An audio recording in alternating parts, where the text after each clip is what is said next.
राधे राधे दोस्तों। एक समय स्वर्गलोक में सबसे बड़ा कौन है, इस प्रश्न पर 9 ग्रहों में वाद विवाद हो गया। विवाद इतना बढ़ गया कि परस्पर भयंकर युद्ध की स्थिति बन गई। निर्णय के लिए सभी देवता देवराज इंद्र के पास पहुंचे और बोले, हे देवराज, आपको निर्णय करना ही होगा कि हम में से सबसे बड़ा कौन है। देवताओं का प्रश्न सुनकर देवराज इंद्र उलझन में पड़ गए। इंद्र बोले, मैं इस प्रश्न का उत्तर देने में असमर्थ हूँ। हम फिर सभी पृथ्वी लोक में उज्जैनी नगरी में राजा विक्रमादित्य के पास चलते हैं। देवराज इंद्र सहित सभी ग्रह उज्जैनी नगरी पहुंचे। महल में पहुंचकर सब देवताओं ने उनसे अपना प्रश्न पूछा तो राजा विक्रमादित्य भी कुछ देर तक के लिए परेशान हो उठे, क्योंकि सभी देवता अपनी अपनी शक्तियों के कारण महान थे।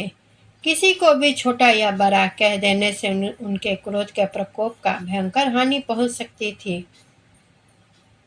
अचानक राजा विक्रमादित्य को एक उपाय सूझा और उन्होंने विभिन्न धातुओं स्वर्ण, रजत, कांसा, ताम्र, सीसा, रांगा, जस्ता, अभ्रक व लोहे के 9 आसन बनवाए। धातुओं के गुणों के अनुसार सभी आसनों को एक दूसरे के पीछे उन्होंने देवताओं को अपने सिंहासन पर बैठने को कहा। देवताओं के बैठने के बाद राजा विक्रमादित्य ने कहा, आपका निर्णय तो स्वयं हो गया। जो सबसे पहले सिंहासन पर विराजमान है वही सबसे बड़ा है।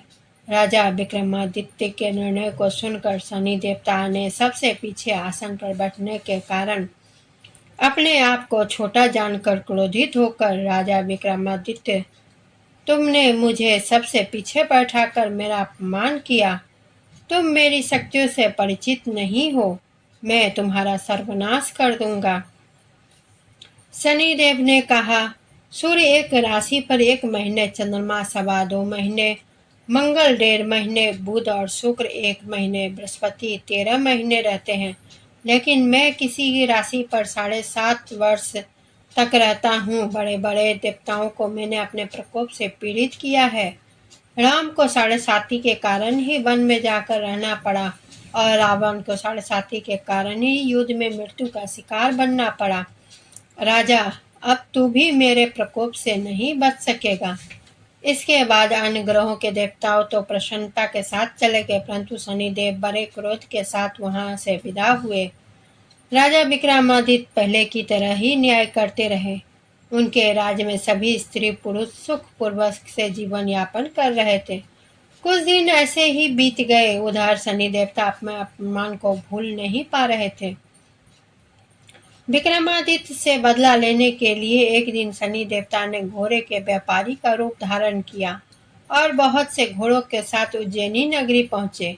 राजा विक्रमादित्य ने राज्य में किसी के घोड़े के व्यापारी आने का समाचार सुना तो अपने अश्वपाल को कुछ घोड़े खरीदने के लिए भेज दिया।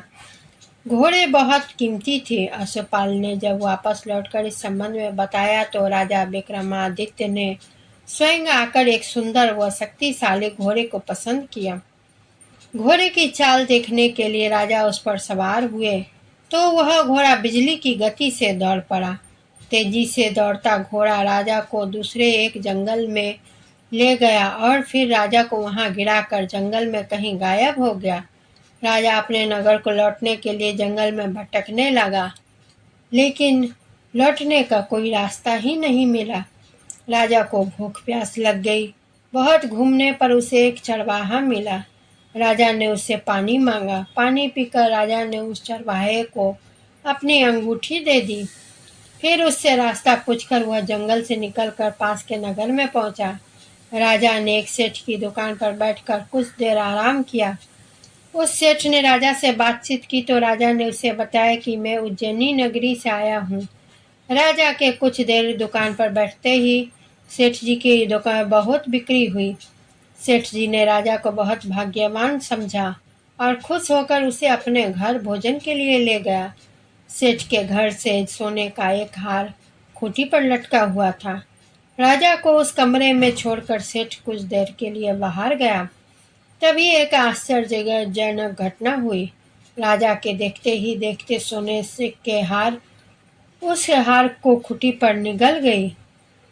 सेठ ने कमरे से लौटकर हार को गायब देखा तो चोरी का संदेह राजा पर ही किया, क्योंकि उस कमरे में राजा ही अकेला बैठा था। सेठ ने अपने नौकरों से कहा कि इस परदेसी को रस्सियों से बांधकर नगर के राजा के पास ले चलो।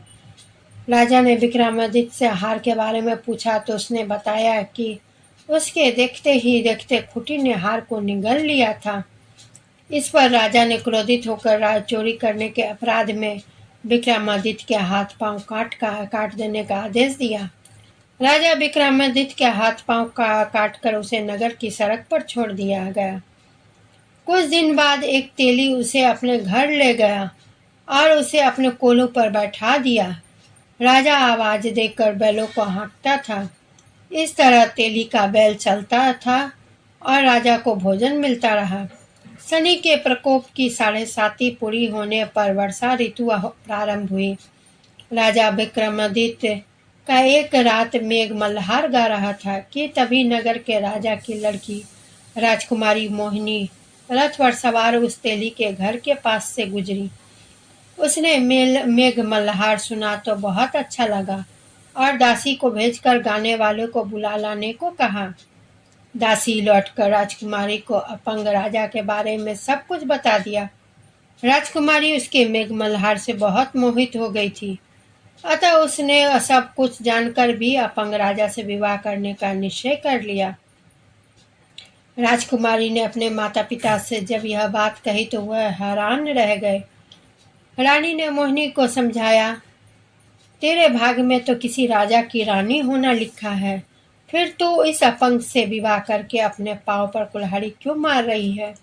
राजकुमारी ने अपनी जिद नहीं छोड़ी। अपनी जिद की पूरी कराने के लिए उसने भोजन करना छोड़ दिया और प्राण त्यागने का ही निश्चय कर लिया। आखिर राजा रानी को विवश होकर अपंग विक्रमादित्य से राजकुमारी का विवाह करना पड़ा। विवाह के बाद विक्रमादित्य और राजकुमारी तेली के घर में रहने लगे। उसी रात स्वप्न में शनिदेव राजा से कहा, राजा तुमने मेरा प्रकोप देख लिया, मैंने तुम्हें अपने अपमान का दंड दे दिया। राजा ने शनिदेव से क्षमा करने को कहा और प्रार्थना की, हे शनिदेव, आपने जितना दुख मुझे दिया है अन्य किसी को ना देना। शनिदेव ने कुछ सोच कर कहा, राजा मैं तुम्हारी प्रार्थना स्वीकार करता हूँ। जो कोई स्त्री पुरुष मेरी पूजा करेगा, शनिवार को व्रत करके मेरी व्रत कथा सुनेगा, उस पर मेरी अनुकंपा बनी रहेगी। प्रातःकाल राजा विक्रमादित्य की नींद खुली तो अपने हाथ पांव देखकर राजा को बहुत खुशी हुई। उसने मन ही मन शनिदेव को प्रणाम किया। राजकुमारी भी राजा के हाथ पांव सही सलामत देखकर आश्चर्य में डूब गई। तब राजा विक्रमादित्य ने अपना परिचय देते हुए शनिदेव के प्रकोप की सारी कहानी सुनाई। सेठ को जब इस बात का पता लगा तो डरता हुआ तेली के घर पहुंचा और राजा के चरणों में गिरकर क्षमा मांगने लगा। राजा ने उसे क्षमा कर दिया, क्योंकि यह सब तो शनिदेव के प्रकोप के कारण हुआ था। सेठ राजा को अपने घर ले गया और उसे भोजन कराया। भोजन करते समय वहां एक आश्चर्यजनक घटना फिर से हुई। उसके देखते ही देखते खूंटी पर हार उगल दिया। सेठ जी ने अपनी बेटी का विवाह भी राजा के साथ कर दिया और बहुत से स्वर्ण आभूषण धन देकर राजा को विदा किया। राजा विक्रमादित्य राजकुमारी मोहिनी और सेठ की बेटी के साथ उज्जैनी नगरी पहुंचे तो नगरवासियों ने हर्ष से उनका स्वागत किया। अगले दिन राजा विक्रमादित्य ने पूरे राज्य में घोषणा कराई कि शनिदेव सब देवों में श्रेष्ठ है। प्रत्येक स्त्री पुरुष शनिदेव को उनका व्रत करे और व्रत कथा सुने। राजा विक्रमादित्य की घोषणा से शनिदेव बहुत प्रसन्न हुए। शनिवार का व्रत करने और व्रत कथा सुनने के कारण ही सभी लोगों की मनोकामनाएं शनिदेव के अनुकंपा से पूरी होने लगी। सभी लोग सहर्षपूर्वक सुखपूर्वक उस नगर में रहने लगे। तो दोस्तों, यह है शनिदेव की कथा। आप लोगों को कैसी लगी शनिदेव की कथा?